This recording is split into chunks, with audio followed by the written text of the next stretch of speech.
Welcome back all, Daz from Arduino Technique. Stepping away from the train controller and the electronic side of things for a few weeks maybe. What I'm looking at doing this week is one of my 3D prints that I'm doing for my 3D print store, MRT scale prints, is a little clinker rowboat. So in this video I'm going to show you some little quick techniques to just slap some color and get a little bit of detail, a bit of dry brushing and a little bit of weathering on this to make it look like it's in a little abused boat that might be sitting in a harbour. Big shout out to my Patreons out there. Every little bit counts. Link below if you'd like to help me along with my journey. Don't forget to subscribe, comment, click that little bell icon to be notified of upcoming content. So enough of the waffle, let's get started.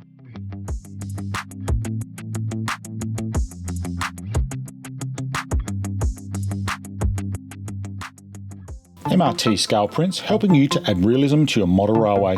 We are producing craftsman quality prints in various scales, including HO, O and N scales. We are proudly Australian owned and operated. www.modelrailroadtechniques.com.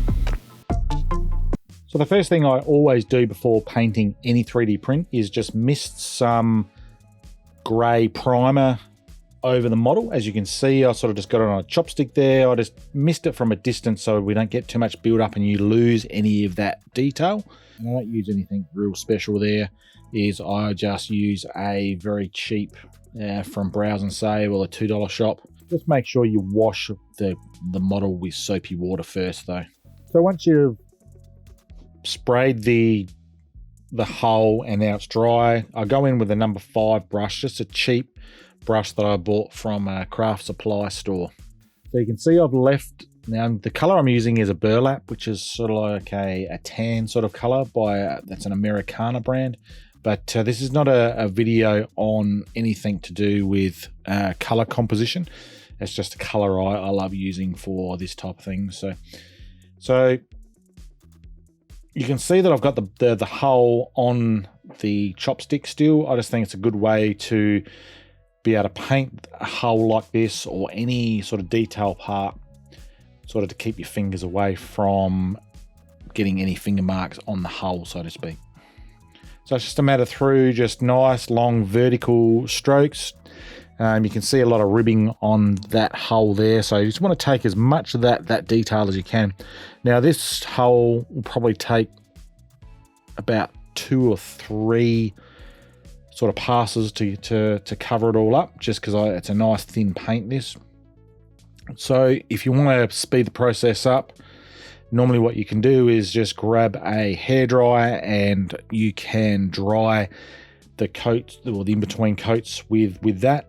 Just obviously don't get it too close to the 3D print, yes, it probably will melt. So that cuts down the time significantly in regards to drying time.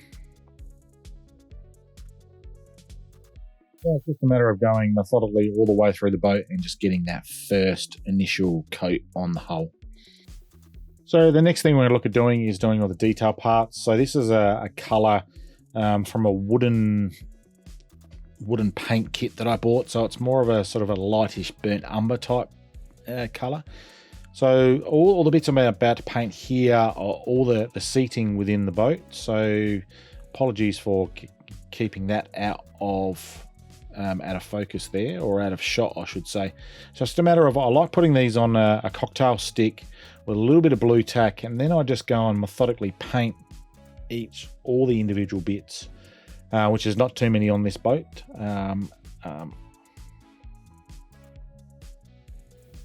So I'm going back through with the same number 5 brush. I just find that's a nice brush just to get an even coverage. So it's not rocket science this, it's just a matter of getting the color onto it. And this paint is really nice. It's got a high pigment, so it'll probably still take 2 coats, I think. So this is the middle bench of the boat, or the clinker boat. But as you can see, it just makes it so much easier with having on those cocktail sticks or the toothpick, where you can just roll the detail part around and just paint it as you go.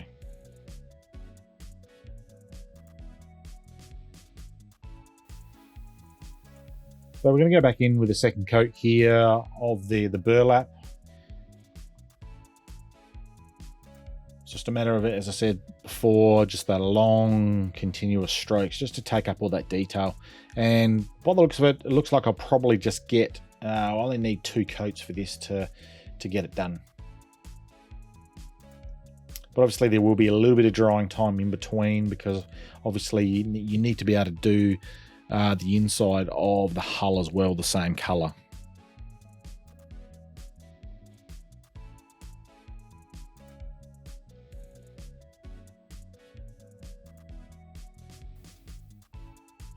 So here I've forged on, and I've actually colored the hull with the same burlap color there, as you can see.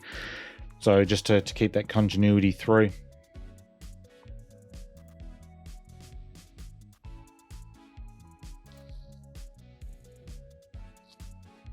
So you can actually see there, I've gone through with a little bit of that burnt umber or brownie color on the top there. So that just adds just a little bit of continuity there. So what I'm doing there is I'm just got some of that burlap, and I've just taken most of it off on a paper towel, and I'm just doing a dry brushing technique, so it has very little paint on it at all, just to sort of give that that feel and that look of sort of it's been worn and it's scratched up a little bit. So I'm going back in with that same brown color. So what I'm going to do here is, with that brown color, I'm doing exactly the same technique as I did on the top of the front of the boat there. Just grab some of that brown, just put a little bit on your brush, and just off screen there, you probably can't see it, but I've got a paper towel. And what you do, you just rub most of that off to do a dry brushing technique. And that just adds a nice sort of level of detail, takes up some of the highlights on the side of that hull and inside the hull. Just looks like it's just worn and scratched from years of abuse. Just be mindful of this technique when you're using dark colors over a light color like this. Less is definitely more. So the less you put on now, you can always add more and more intensity to it as you go. But you just want to go overboard, because what you'll end up doing, you're gonna have to repaint the hull if you go overboard with it.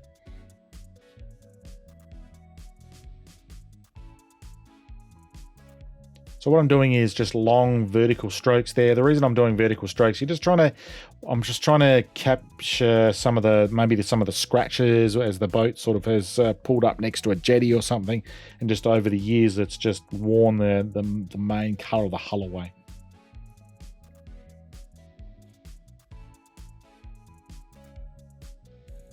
So what I'm going to go in with now is a 6B pencil, which is a very, very sort of soft pencil, and that's just going to go on the front stanchion there.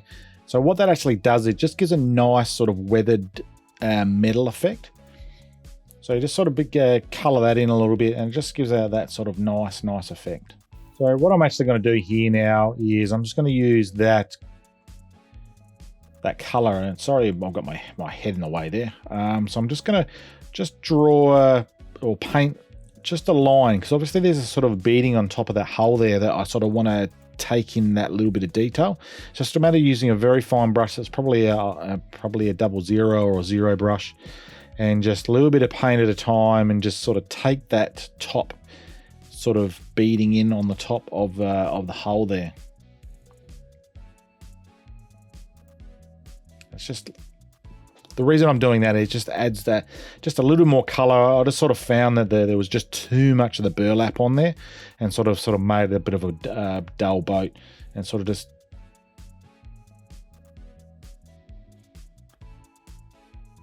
as I was painting it, sort of made more sense, considering I sort of had the front of the hull there that was sort of the same brown color. Just sort of wanted to sort of bring that same color through to the rest of the hull, just to tie it in a little bit nicer.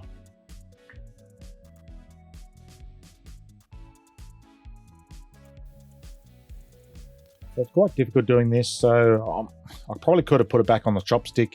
I'm just trying to keep my fingers away from the fresh parts I painted, because the last thing you want is dragging the dark color onto the light burlap, and it'll just ruin the hull and probably have to repaint it. It's a little bit of a tedious task, but if you sort of take your time and just build the color up as you go, I'll probably go back through maybe another 1 or 2 times. But if you sort of, as I said, take your time, sort of it just dries very, very quickly, this stuff, depending on the climate you're in, of course. But it is a nice little added detail part or detail to the little boat.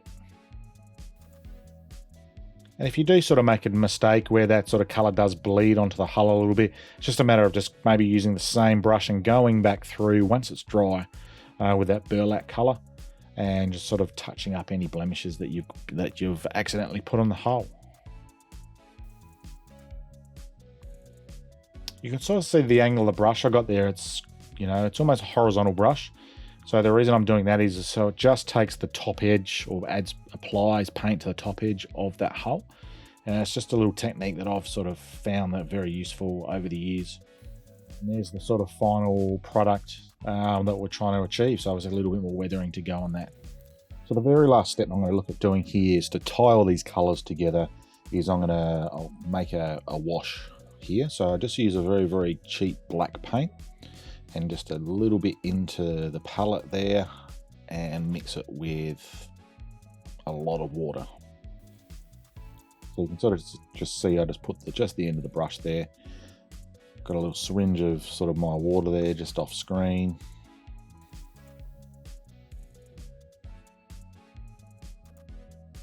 Give it a good mix. Now you can sort of see I'll bring it up onto the edge of the palette here. I just want to see how much paint pigment still in it. I still think that's a little bit dark. So what will happen if you don't have enough water, it'll just more of the water will carry through. It won't sink into all the nooks and crannies.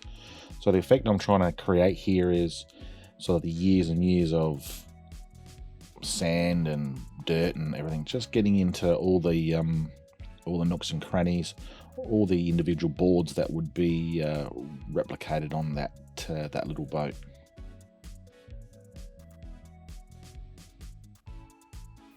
So you can sort of see there again, I'm using long strokes, some of them sort of the length of the actual boat there, all following the lines of all the individual boards that are on the 3D print. It's just a matter of thoroughly going all the way around the model there. Now, got to be a little bit careful here because obviously we're still drying just for the sake of expediency.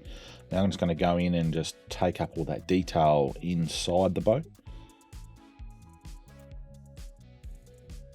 Sorry about my my hat in the frame there.